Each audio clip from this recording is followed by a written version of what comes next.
Bien amigos, 12:20, yo soy Alex Carrasco Soria, este es el programa Eco Regional Noticias, vía TV5 del canal regional. Estamos enlazados, ojo, en vivo a nivel internacional mundial con latinoproducciones.com. El que quiera ver la entrevista en vivo, latinoproducciones.com, hasta en Curimaná creo que llegamos, ¿no? Tranquilamente a través de la página web, latinoproducciones.com. Bueno, tal como dije, está con nosotros y vamos a agradecerle su presencia al doctor Gustavo Aguirre Romero. Él es defensor legal de Loiber Rocha. Bueno, la situación creo que ya es vox populi lo que viene sucediendo en el caso de Loiber Rocha en estos últimos tiempos. Una situación que también ha entrado socialmente, sobre todo en Curimaná, un pujante distrito que, valga verdades, considero, en mi opinión particular, las dos primeras gestiones de Loiber Rocha realmente fueron importantísimos para el desarrollo de este distrito. Curimaná era un distrito postergado, que no tenía la atención de parte de los gobiernos regionales de turno. Loiber Rocha, yo recuerdo, y también puedo decirlo, a Loiber Rocha lo conocí cuando trabajaba, él es contador de profesión, él trabajaba en una institución aquí en Pucallpa, y hablaba de sus pretensiones políticas como cualquier ciudadano peruano, y me comentaba ese sueño de ser en algún momento autoridad en Curimaná, en su tierra natal, y hablaba de hacer muchas cosas por él. Tuvo la suerte y realmente demostró capacidad de gestión, porque para ese entonces el gobernante de turno regional se divorció con el alcalde de Curimaná, Loiber Rocha, por situaciones políticas. Qué bárbaro. Entonces Loiber no se amilana y comenzó a tocar puertas en la capital, donde queda, ¿no? Con sus proyectos bajo el hombro presentaba y le comenzó a dar resultados interesantes. Pero como siempre en este país, ¿no es cierto?, ¿cuál es lo que hace daño más a un peruano? Otro peruano. No veían con buenos ojos la actitud de este joven profesional, muchacho, bastante joven, con su impetuosidad, de repente a veces ser muy impetuoso, trataba de seguir adelante. Y a todo esto, Loiber Rocha en este momento se encuentra en una delicada situación, y quería empezar este comentario presentando al abogado, porque va a conversar precisamente de una sentencia que hemos dado lectura ayer, que viene desde Huari. Huari es una provincia más de Ancash, una de las tantas provincias de Ancash, del Juzgado Penal de Investigación Preparatoria. Hay una sentencia que nosotros dimos lectura. Pero primero vamos a ver la bienvenida al abogado Aguirre. ¿Cómo está, doctor? Gracias. Bueno, siéntase cómodo, como si estuviéramos charlando tranquilamente con un café, una tertulia, y realmente lo que interesa es la población, porque yo sé que acá hay muchos curimanenses, acá en Pucallpa, que están preocupados de lo que sucede en Curimaná, como cualquier ciudadano que vivimos acá en esta hermosa tierra. Ha llegado a mis manos, evidentemente no reveló la fuente, de una sentencia de un habeas corpus, ¿verdad, doctor? Así es. Correcto, donde di lectura someramente sobre el asunto, quién hace la demanda, correcto, y los petitorios de la demandante, y llegamos finalmente a lo que es la decisión o las conclusiones que da esta resolución, este habeas corpus. No sé si usted quiere decirlo o lo digo yo. Bueno, lo digo. A ver, dígalo usted. Bueno, gracias nuevamente por la invitación, y quiero también saludar antes y agradecer a Dios por permitirme estar acá y dirigiéndome a la población de Ucayali y a quienes nos escuchan, como usted lo ha mencionado, porque todo el trabajo que se ha desplegado en la defensa de Loiber Rocha, desde el momento que asumí su defensa, que fue para la evaluación y la preparación del primer pedido de cese de prisión preventiva, fue puestos en las manos de Dios. Soy una persona que me esfuerzo por conducirme bajo la cobertura de Dios, tengo mi fe puesta en Él. ¿Usted es evangélico? Sí, soy cristiano evangélico, saludo a mis hermanos católicos y a todos, porque todos somos cristianos. Es la fe en Cristo Jesús. Y en ese sentido conferencié, y lo recuerdo muy bien con Loiber Rocha cuando estuve en el penal, y le conversé, y lo dije anteriormente, incluso cuando se levantó su primera orden de captura. Fue penoso que luego eso se revertiera por una decisión que justamente ha promovido, ha dado origen al habeas corpus y esta decisión, y estamos por segunda vez agradeciendo a Dios de que gracias a la fe puesta en Él y a los fundamentos que se han planteado, se ha obtenido esta decisión que consideramos es imparcial y que refleja realmente el resultado de los agravios que se han denunciado. ¿Usted cree que hubo vicios en la investigación desde un principio? Hubo vicios y hasta ahora hay vicios, pero como he mencionado anteriormente también con una rueda de prensa, esa en mi oficina, en mi pequeña oficina, con el espacio que hemos tenido, es que estos vicios que se han considerado errores que se cometen dentro del proceso también son salvables a través de recursos que prevé la norma para poder ser corregidos, enderezar y llevar un proceso como corresponde, con respeto justamente a lo que se dice, al debido proceso, para que las personas tengan la garantía de afrontar un proceso en libertad, o puede ser también en prisión, pero siempre respetándole las mínimas garantías. ¿Como cuáles? Menciona algunos de repente. En este caso, cuando se inició la investigación a Eloy Berrocha Pinedo por el delito de colusión, se inició esta investigación a cargo del fiscal, el doctor Gómez Tubal Santos, que es el fiscal coordinador de la Fiscalía de Anticorrupción de acá de Ucayali, bajo los argumentos de que Eloy Berrocha habrían indicios de que habría cometido el delito de colusión para favorecer a una empresa ganadora, la Buena Pro, en la adquisición de maquinarias y vehículos. Vale aclarar eso de vehículos, porque siempre ha dado adquisición de maquinarias y se deja de lado los vehículos, porque todo hace un paquete. La adquisición puede ir una camioneta, 2 volquetes, camiones volquetes y 4 maquinarias pesadas. ¿Eran nuevas? Nuevas. Porque nadie puede sacar a proceso licitario la adquisición o la compra de maquinarias viejas. Eso no se hace en la administración pública, son nuevas. Pero se demostró en el proceso que eran nuevas. Todavía no terminamos el proceso, pero todos los elementos de convicción indican de que no son viejas. Y también indica que son nuevas porque hay documentos que se han presentado como nuevos elementos de convicción en la cual se han señalado de que con las grúas y las cartas de las empresas importadoras de que estas maquinarias son nuevas y que estas empresas, que son Sinomax y Steel Industries, importan maquinarias nuevas, no de segundo uso ni repotenciadas como alguna vez fue la tesis de la Fiscalía. Pero ¿a dónde quiero llegar, si me permite? Sí, sí.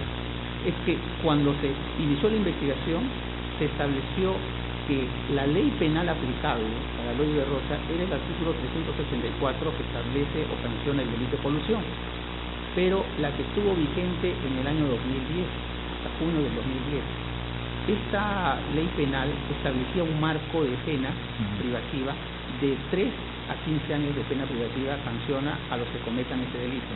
La figura delictiva, o sea, la descripción del tipo penal es diferente al texto actual.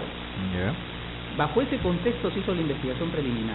Cuando se formalizó la investigación preparatoria, el fiscal varió, se olvidó, se equivocó, pasó algo ahí, que él calificó el delito con el texto vigente y bajo la circunstancia agravante, porque el texto vigente establece en 2 párrafos, uno como una colusión simple que sanciona de 3 a 6 a 7 años y la colusión agravada de 7 a 15 años. Lo que quiero entender, ¿no hubo una prueba fehaciente que señale que Eloy Berrocha estuvo coludido con esa empresa?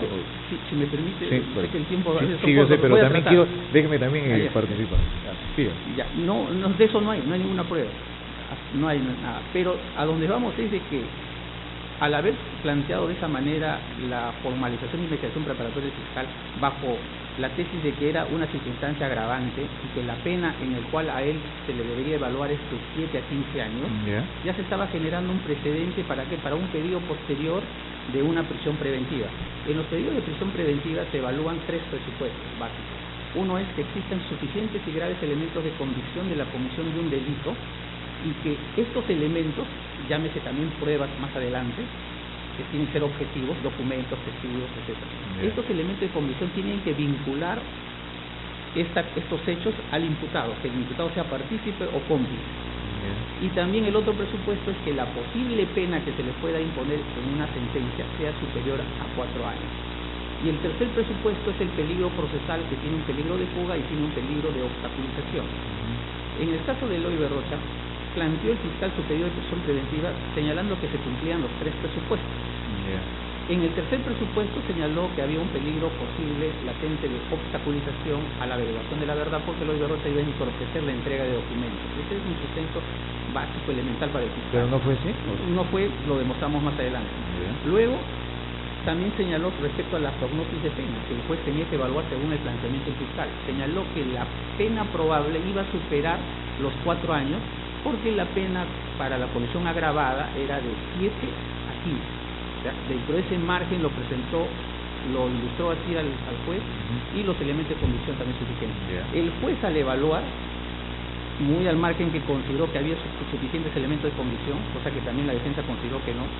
En ese momento yo no era abogado de Eloy Berrocha todavía, pero sí de uno de los coimputados, en este caso Hugo Sebastián Díaz Barbarán, al cual defendía, y ya tenía mi propia postura de defensa. Entonces, sobre la prognosis de pena, el juez evaluó y lo señaló así en la resolución 6, de que la pena era improbable, si se quiere decir así, que pueda ser menor a los 4 años, porque el rango de pena estaba entre 7 a 15 años.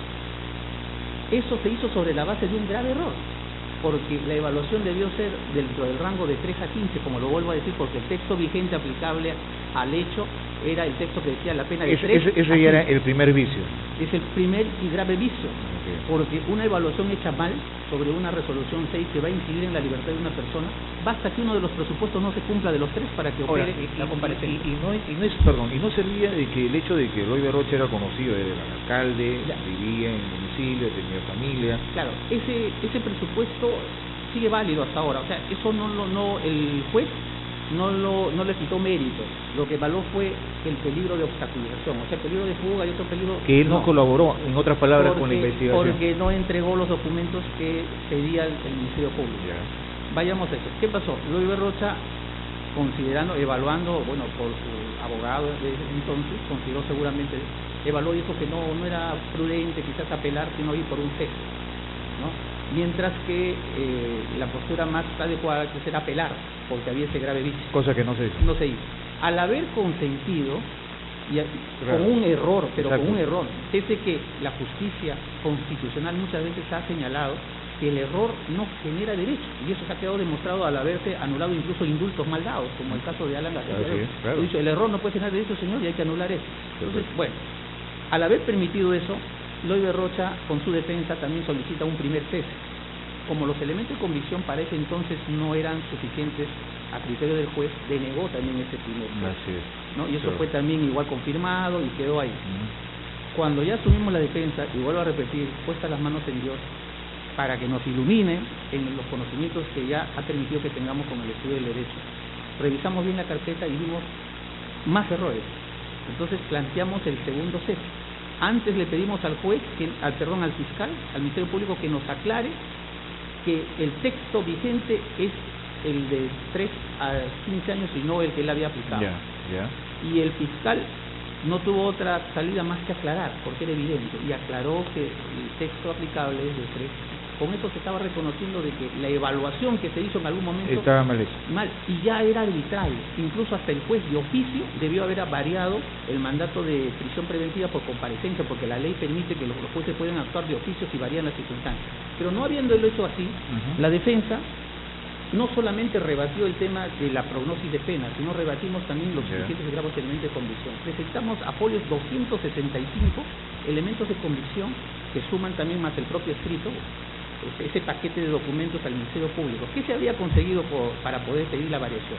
La tesis del Ministerio Público, y está en audiencia pública, están en los audios grabados, y también a lo cual, como hace audiencia pública, se puede solicitar para ilustrar a la población, cosa que ningún medio de prensa lo ha solicitado de manera oficial. En estos audios se expresa el razonamiento del fiscal, y parte de ello es señalar de que respecto a la maquinaria motoniveladora le causa duda al Ministerio Público de que estas sean nuevas, porque no cuenta con la póliza de importación, porque no tenía en la carpeta fiscal la información de la póliza de importación que no le daba, en este caso, aduanas. Entonces la defensa tuvo que trabajar en buscar esa póliza de importación. Solicitamos vía carta notarial, Eloy Berrocha desde el penal, firmando las cartas, remitiéndolas a Sinomac y Steel Industries, que tengan también acompañar las pólizas de importación, informarle al Ministerio Público. Se cumplieron con ese trámite y se llegó a acreditar en la carpeta fiscal que existía la póliza de importación respecto a esa maquinaria, y a todas, y más las cartas que señalaban que las maquinarias vendidas a la municipalidad eran nuevas, textualmente lo dice las empresas, y está en la carpeta fiscal. Más allá de acreditar eso, también se se presentó otro documento que estaba traspapelado en la carpeta fiscal. Qué documento tan importante como era la visita de la Contraloría General de la República, que es el año 2010, en abril, mayo y junio, respecto a la evaluación que hizo las maquinarias adquiridas por la municipalidad, de la cual existen 2 actas firmadas por ingeniero mecánico y electricista de la Contraloría de la República, en la cual cotejaron que cumplían con las características, incluso las pruebas de operatividad. Doctor. Y el informe de maestranza en el cual señalaba de que la maquinaria... No va a ganar el tiempo. Pues, De todos estos vicios que ha tocado, ¿es por ello que se da este esfuerzo? no. A ver, dígame. Voy a Explíquelo, pero sí, puedo tratar porque de- así sí, se nos acaba el programa. sí, A ver. lastimosamente. No, pero está bien, la explicación Claro. es recordar, ¿no? Claro, por qué claro. el proceso de Ya, investigación. entonces, ¿qué ocurre? Todo esto fue evaluado por el juez de investigación preparatoria de Campo Verde, y bajo la revisión de toda la documentación y todos los elementos de convicción y todo el sustento, declara fundado ese hecho.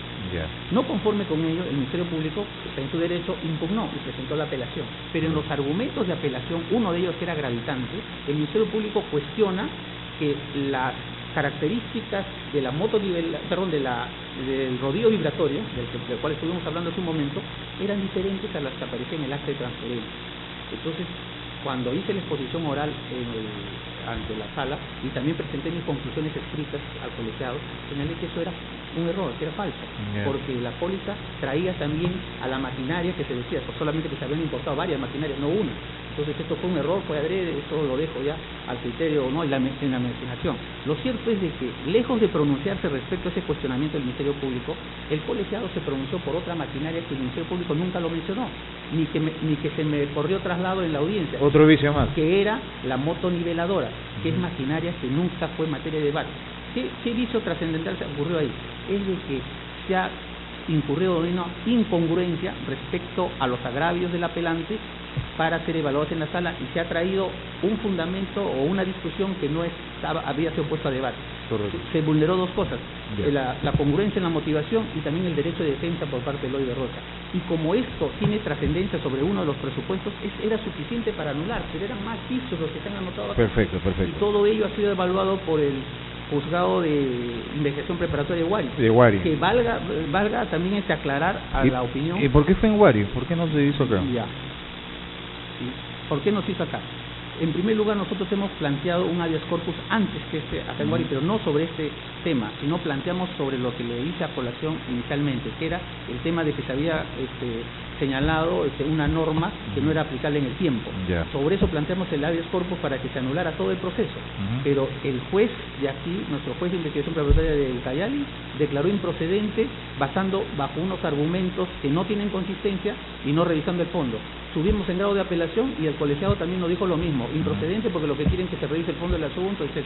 Nos obligó a ir al Tribunal Constitucional, sede en la cual hasta ahora se encuentra. ¿Cuántos meses han pasado y todavía no tenemos resultados? Vamos a correr la misma suerte planteando estos graves agravios de plantear una demanda aquí. Correcto. O podemos ir a cualquier parte del país. ¿Y por qué Guari entonces? Porque antes que esto ya había otro habeas corpus presentado por otra procesada dentro de este expediente, que había planteado su habeas corpus. Correcto. Y también salió fundada. Ahora bien, desglosemos esta decisión de esta sala en Guari rapidísimo con su capacidad de síntesis. La primera, declarar fundada la demanda constitucional de habeas corpus presentado por la demandante en beneficio de Eloy de Rocha, pero menciona a los doctores, a la sala especializada, a René Martínez, Elena Tuesta, a Federico Guzmán, los jueces superiores de esta sala. Claro. A ver, en buen cristiano, ¿qué significa esto? Lo que significa es que se han acogido los agravios que hemos denunciado, los vicios que hemos denunciado sobre la resolución 11 que dictó la sala, y están declarados fundadas, o sea que nos dan la razón que esos vicios sí existen. Correcto. En la resolución 11, y consecuencia de ello se debe declarar nula. La resolución 11. Correcto. La resolución 11 de fecha 23 de junio del 2015. Ahora. Y se dispone que otro colegiado sea el que resuelva como corresponde. ¿Y quién tiene que ordenar? ¿El propio presidente de la Corte de Ucayali? No, esto ya va por el... ¿Cuál es el conducto regular? Por el colegiado llamado por ley, porque todavía hay otro colegiado. Pero en este caso la sala de René ya no va a tocar el caso. Ya no, pero se tiene que inhibir por lo pronto. No, ya no necesita inhibirse. No tiene nada que ya... Porque el Poder Judicial, en este caso el juez de investigación... Es cierto, dice, disponer que otro colegiado superior de la Corte dicte nueva resolución.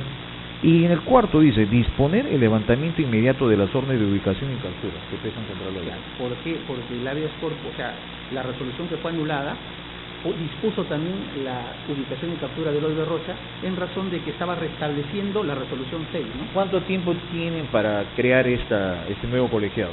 No, ¿Hay un tiempo establecido? Lo primero que tiene que cumplirse es la notificación a todas las partes. Perfecto. No, porque yo estoy hablando ya. ¿Se notifica a todas las partes de ahí?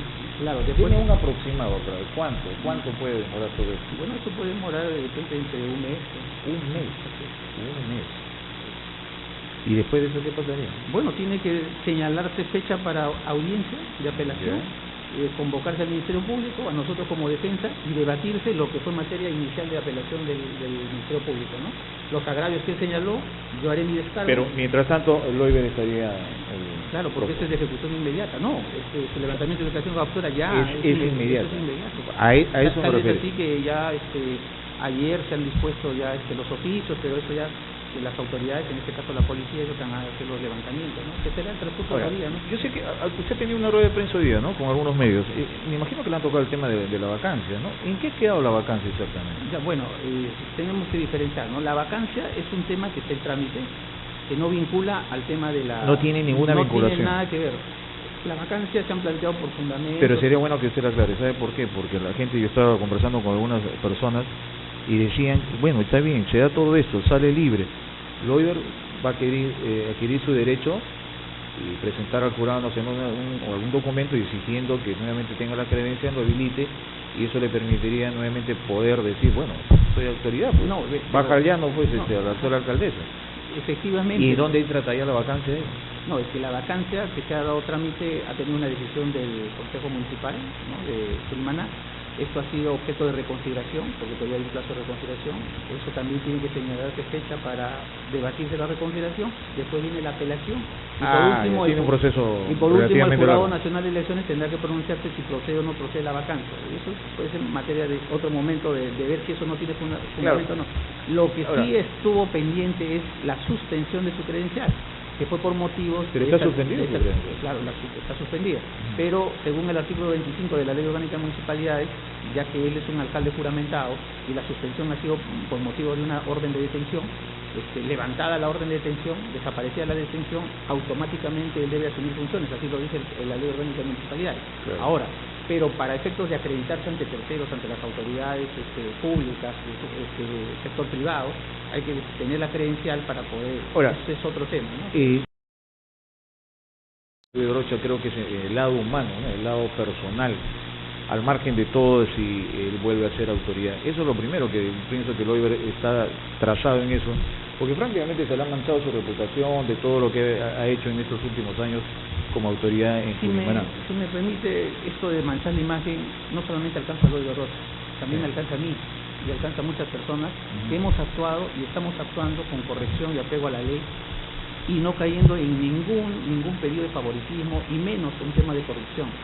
Y eso lo he negado anteriormente y lo vuelvo a negar, porque esta persona, y con nombre propio, Elisa Santillán Virza, así como otros ciudadanos que incluso se tomaron la libertad de ir hasta la provincia de Huari, a hacer todo lo que acá se ve en Ucayali, utilizar prensa, radio, difamar, señalar por mediante de la internet. Y eso no es gratis. De que incluso se habría pagado ya a los jueces de Huari para que den una resolución a favor. Eso lo habían colgado el 23 de agosto, cuando a los días salió la primera improcedencia de los habeas corpus. Eso fue materia de apelación, y la sala, al revisar eso, vio de que el juez tenía que pronunciarse por el fondo del asunto, anuló la resolución y dijo que al juez resuelva por el fondo del asunto. Y eso fue de materia de exposición pública ante el colegiado. Se le dijo que todo lo que están utilizando estos medios de comunicación para tratar de presionar a los jueces y que no actúen con imparcialidad, y que nosotros esperábamos en Huari que actúe con imparcialidad, y gracias a Dios se ha dado así. Me quedan unos minutos finales. El tema también, creo que la preocupación de todos, lo que pueda pasar si hipotéticamente Eloy Berrocha vuelve a ser alcalde, el tema social en Culimaná, ¿no? Cuando se solicitó las garantías en el mes de mayo para Eloy Berrocha, para que pudiera ocupar el cargo, porque fuimos por los parámetros legales, ese de que tenía el respaldo mayoritario de la población, porque se dijo anteriormente, son 45, 50, póngale entre niños, 60 personas, porque llevan hasta niños, apostados en la puerta del municipio. Frente a los más de 3.000 pobladores que tiene Culimaná, ¿cómo se puede pensar que es la población que no lo quiere? Y eso la prensa lastimosamente no lo tocó. Yo estuve enfrente, parado ahí, en la puerta, al lado de la fiscal, la señora fiscal de von Humboldt. Dijimos que tome acciones, que la policía dé lineamientos para que la policía tome acciones. Usted recordará que una vez hubo una toma de carretera y tuvo que ver mano fuerte de la fiscal, en este caso fue la fiscal de Campo Verde, estuvo a cargo y tuvo mano dura para ordenar y orientar a la policía que tome acciones y rehabilite el tránsito vial y se restableció. La policía se quedó ahí. Medio sospechoso, ¿no? La indiferencia de la policía, ¿no? Claro, ahora la policía, un mes con supuestas acuerdos que están llegando, que evitar el costo social. Todo eso se ha soportado esperando que realmente se actúe como corresponde, pero en tanto han hecho el trabajo muy aparte para presionar y lograr de que Loiber tenga un mandato de prisión y con eso pues solucionar el problema, ¿no? Loiber está fuera y ahora mismo no puede con la suspensión, han buscado una causal de vacancia que no tiene pies ni cabeza, pero para la prensa se le vacó a Loiber Rocha, pero se han preocupado por ver cuál es la causal de vacancia que se expone, cuáles son los fundamentos. Por eso pido que cuando uno haga una apreciación, una crítica a una decisión judicial, hay que hacerlo responsablemente y claro, hay que hacerlo con criterio técnico, y a los abogados técnicos les corresponde. Es que definitivamente, doctor, aquí no vamos a chuparnos el dedo. Acá ha habido una campaña sistemática, mediática, con el tema del caso de Loiber Rocha, eso no cabe duda. Nosotros como periodistas también lo sabemos, pero a veces sería responsable decir las cosas, ¿no? Sin tener, digamos, las pruebas irrefutables, pero ese sentir que se sienten los corridos del Poder Judicial aquí, lamentablemente, en el Callao. Termino. Gracias por la entrevista. ¿Algo más que tuviera que decir? Bueno, gracias, agradecerle, y como le digo, pido de que cualquier persona que quiera hacer una crítica respecto a una decisión judicial se asesore bien, y cuando tenga que criticar una decisión lo haga dentro de los parámetros legales como manda la Constitución, y no tomar cosas a la ligera como para decir de que acá ha habido un favor o acá ha habido tal cosa. Hay que leer, los medios de prensa tienen asesores, revisen lo que se viene difundiendo, que es la debida motivación, que son corrientes doctrinarias que no vienen de ahora, vienen de tiempo atrás, y el Tribunal Constitucional está encargado de ilustrar. Entonces, para eso hay abogados, como lo dije anteriormente en la rueda de prensa, hay decanos de las universidades que son académicos, no elegidos por voto, sino académicos. Hay que traer a los académicos, a los profesores, a los magísteres, a los doctores, que nos ilustren. Bien, doctor. Gracias por estar acá. Vamos a nuestro último corte. Venimos. Gracias.